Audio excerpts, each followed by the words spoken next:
Hey guys, I was trying to get my music player to play and it decided that it wasn't going to play. So I really wanted to begin this live with this song, and I'll post it in the comments if you want to listen to it. But today is going to be a different live, and I apologize in advance that I didn't announce it. It's a difficult live for me, and so I just decided instead of to hype it up, I would just get on here.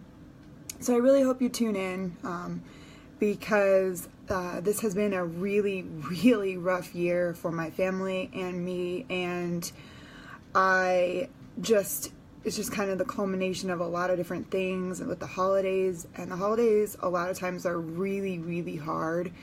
And so I was going into this live, and if you're just tuning in now and you're wondering who I am, I'm Blended Raw Mama, and I'm Sarah Williams, and I have recently embarked on this health quest, and it hasn't just been a physical health quest for me. It's been a mental, it's been an emotional, it's been a spiritual, it's been an all-around health quest for me. And so I have alluded to a couple of things on Instagram, and I know in a few of my lives I talked about a really, really, really hard situation that happened to me back in October, and it just wasn't the time for me to talk about it. It was just too raw and too real and too fresh, and I've just been praying about it and just been basically trying to work through the situation that changed me before I could share it with you guys. So I appreciate your patience.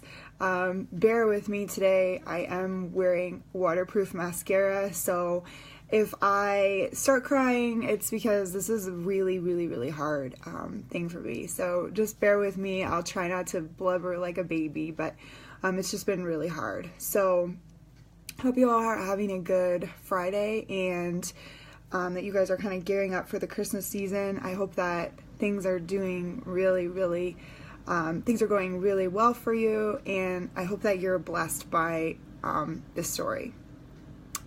So October 27th, as you could see in my headline, October 27th was the day that the darkness almost won. And I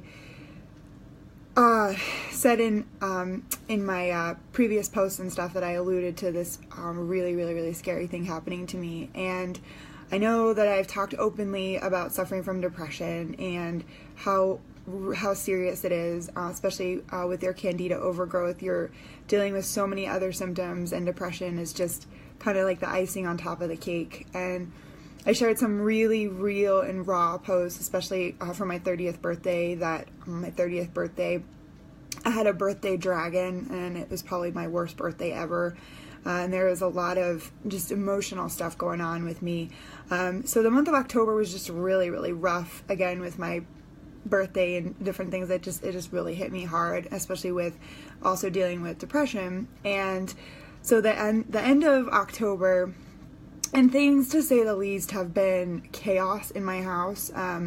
Just when you're dealing with a chronic illness and your moods are all up and down and your hormones are crazy and everything, it doesn't bode well for the rest of your family members. So I've been constantly fighting with my husband, constantly fighting with my my stepson, and so I'm just gonna be real with you guys. Just be real. I know people have a tendency to call Facebook fake book, but I'm gonna be as one of my cross-line friends Angie says, I'm gonna be real book, and just basically this is the nitty-gritty of my life. This is what it's like dealing with somebody who's sick. And so we've just been having basically back and forth just conflict. And on October 27th, I hadn't slept. I watched the kids that day, and I hadn't slept the day before because, again, with adrenal fatigue, sometimes you have nights where you don't sleep. And so I went to work, and I worked a full day, probably 12 hours, and I'm really not equipped to work that much right now.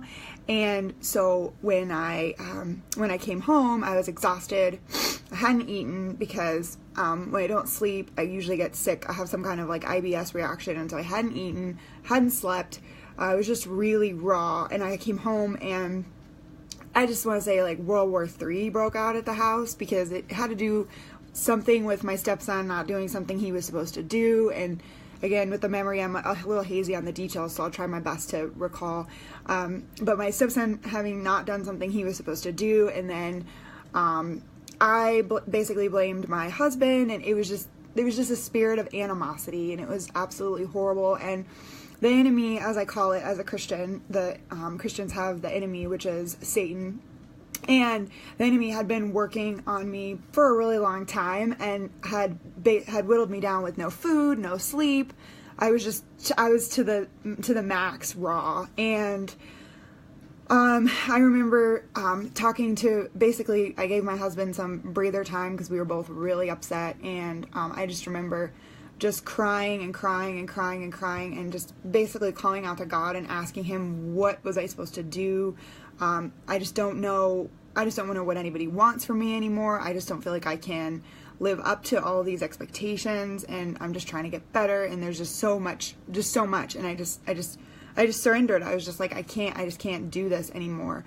And I was chatting with a friend of mine, Leanne, if you're on here, you were amazing that night.